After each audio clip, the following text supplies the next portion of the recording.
بسم الله الرحمن الرحیم. نن د یونیسف او پی پی ایچ آی د ادارو د خوا څخه زموږ د افغان کډوالو کوم ښوونځي چې دي یا سکولان دي د هغو ماشومانو دپاره څلور کیمپ لګېدلی، څلور ډاکټران دي چې دوه د غاښو دي، یو ډاکټر صاحب چې دی هغه د سترګو دی، یو جنرال فزیشن دی پوه شوې چې هغه د ټولو مریضیو دپاره دي. هغه راغلي دي زموږ د ښوونځیو ماشومان ګوري. نو دا زموږ په لومړي ځل باندې زموږ د ښوونځیو د ماشومانو کتنه کېږي. نو دا ډېره زموږ د افغان کډوالو ماشومانو دپاره ډېره ښه خبره ده. نو په کار هم دا ده چې زموږ دغه کوم ماشومان چې په ښوونځیو کې هغه غریبان دي د هغو دپاره فري علاج وشي او د دوی کتنه وشي.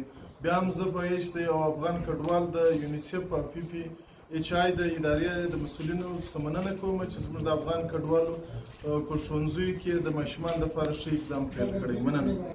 دا یو ټیم راغلی دی د پی پی ایچ آی د طرفه او د یونیسف د کمبینیشن په ګډه راغلی دی. دا څلور ډاکټر دي دلته زموږ سره.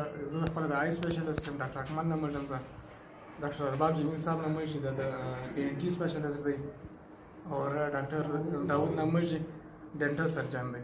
یو دی ډاکټر احسان نمبر چې هغه جنرال فزیشن دی زموږ سره. نو موږ نن دلته راغلي دغه سرانانو کې د سکول کیمپ دی. په کیمپ کې موږ دا ګورو د کوچنیانو کوم جنرال مسلې خو نشته، یا د ای این ټي څه مسله ښه نشته، یا د ډینټل څه مسله ښه نشته، یا د آی څه مسله نه وي. نو دا به موږ خدمت د دغه د پی پی ایچ آی له طرفه زه او د یونیسف له طرفه زه دا به موږ کیمپ دیدلی. تقریبا 250 کوچنیان دي، دا موږ کور کوو انشاءالله. 200 سے 300 کوچنیان به دا موږ ایگزامین کوو انشاءالله. د بیا که میجر بیماریانې والي هغه بیا موږ ډي ایچ کیو تاسو کوو، ډي ایچ کیو هسپتال پیشنټ دی یا بیا کویټ کې ریفر کوو. دوی د ډي ایچ کیو پیشنټ هسپتال زه راغلی، زه ډي ایچ کیو هسپتال پیشنټ زه راغلی، نو مې لټ سوي هغه ځای موږ نو انشاءالله دا کیمپ دی دا به وسې کوی. مننه.